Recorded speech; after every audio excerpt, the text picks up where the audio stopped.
বান্দার সমস্ত ইবাদতের পুরস্কারের বন্টনটা ফেরেশতাদের মাধ্যমে আল্লাহ তাআলা করবে, কিন্তু একটা মাত্র ইবাদতের পুরস্কারের বন্টনটা স্বয়ং আল্লাহ নিজের হাতে করবে। সুবহানাল্লাহ, সুবহানাল্লাহ। রোজা, সেটা কি? রোজা। আর নবীজি কয় সেটার বন্টন পুরস্কার কি?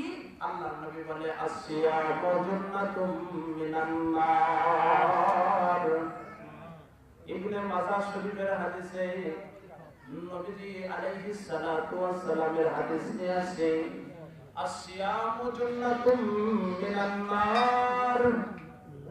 আল্লাহর নবীজি কয় জাহান্নামের আগুন হাসরের ময়দানে যখন মানুষের দিকে ধাওয়া করে আসবে, জাহান্নাম যখন ছোটাছুটি করবে, হাসরের ময়দানে জাহান্নামের বর্ণনাটা নবীজি এইভাবে দিয়েছে, যেমন ক্ষুধার্ত বাঘ দীর্ঘদিন যাবত যখন শেকলের ভিতরে আবদ্ধ থাকে, ওই বাঘটাকে যদি মানুষ মহলে ছেড়ে দেওয়া হয়, বাঘটা যেমন পাগল হয়ে খেপা দইরা যাকে সামনে পাবে তাকে থাবা মারবে।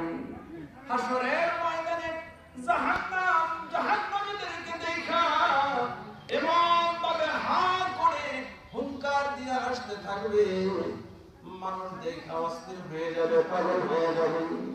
আল্লাহর নবী বলে আসিয়ামু জান্নাতুম মিনান নার। দুনিয়ার জমিনের ভিতরে যারা রোজা রাখছে, ওই ভোরবেলা খাইছে, আবার ওই সুবে সাদেক থেকে নিয়ে সূর্য অস্ত পর্যন্ত ক্ষুধার্ত থাকছে, আল্লাহর নবী বলে ওই সময় রোজা ওই জাহান্নামের সামনে এসে বেলা হিসাবে দাঁড়িয়ে যাবে। সুবহানাল্লাহ, সুবহানাল্লাহ।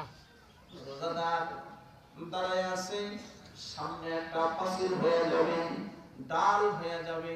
আমাদের আক্রমণ করলে যেমন আমরা ফিরানোর জন্য কিছু দিয়া ফিরাই, ঠিক বাপ ব্যথা থেকে বাঁচার জন্য ডাল হিসাবে কিছু ব্যবহার করি।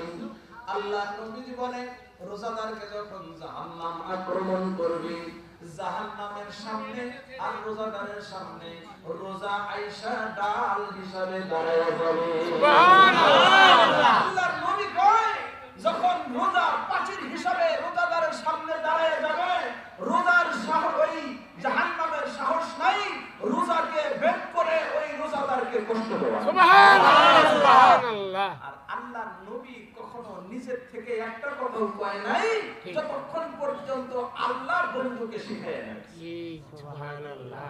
তাহলে জাহান্নামের আগুনের সামনে আমাদেরকে পাচিল হিসাবে দাঁড়াবে রোজা। সুবহানাল্লাহ। এই ওয়াজটা কাদের জন্য? রোজাদারের জন্য। আমরা আজকে পুরস্কার নিব ইনশাআল্লাহ। ইনশাআল্লাহ। ফেরেশতারা জিজ্ঞাসা করছে, ও আল্লাহ, প্রথম রোজা থেকে জিজ্ঞাসা করে আল্লাহ সকাল থেকে নিয়ে সন্ধ্যা পর্যন্ত না খেয়ে রইল, আপনি একে কিছু দিলেন না। কয় স্যাম্পল কিছু বোনাস নাকি লেখ? সুবহানাল্লাহ। স্যাম্পল বোনাস কিছু নাকি লেখ। দ্বিতীয় রোজাতে আল্লাহ আজকে কিছু দিবেন না, কয় প্রথম দিনের মধ্যে তার থেকে একটু বেশি করে লেখ। সুবহানাল্লাহ। দ্বিতীয় রোজাতে তার থেকে একটু বেশি লেখ। সুবহানাল্লাহ। আসল পুরস্কার কিন্তু আমি এখনো দেই নাই। সুবহানাল্লাহ। এইভাবে একটা দুইটা তিনটা 29টা 30টা রোজা হয়ে গেল, আল্লাহ শুধু নেকি লিখলেন কয়েকলা বোনাস দিয়া রাখছি যাতে আমরা চলতে পারে। সুবহানাল্লাহ। ঈদের দিন সকালবেলা আল্লাহ ফেরেশতারা ডাক দিয়ে কয়, আল্লাহ আপনার বান্দাগুলো তো জমা হয়ে গেছে ঈদগাহ মাঠে। সুবহানাল্লাহ। জমা হয়ে গেছে, আপনার বান্দাকে আজকে আপনি কিছু দিবেন নি? কয় অবশ্যই দেব। সারা রোজার মাস দিছি বোনাস, চাকরি করছে বেতনের আগেই বোনাস দিয়ে দিছি। সুবহানাল্লাহ। আল্লাহ আজকে আপনি কি দিবেন? কয় আমি যেটা দিব বান্দা কল্পনাও করতে পারবে না। কি দিবেন আল্লাহ? কি কয় কোনদিন দেখছো চাকর বাকর কামলা দেওয়ার আগেই মালিক তাকে মজুরি দেয়? কয় না, তা তো দেয় না। কয় যে আমি বান্দাকে আমার কাজ করছে স্যাম্পল বোনাস দিয়ে রাখছি, একবারে সরাসরি বোনাসটা ঈদের দিন সকালবেলা জান্নাত দিয়ে দিই। সুবহানাল্লাহ। সরাসরি বোনাস কি? জান্নাত দিয়ে দিব।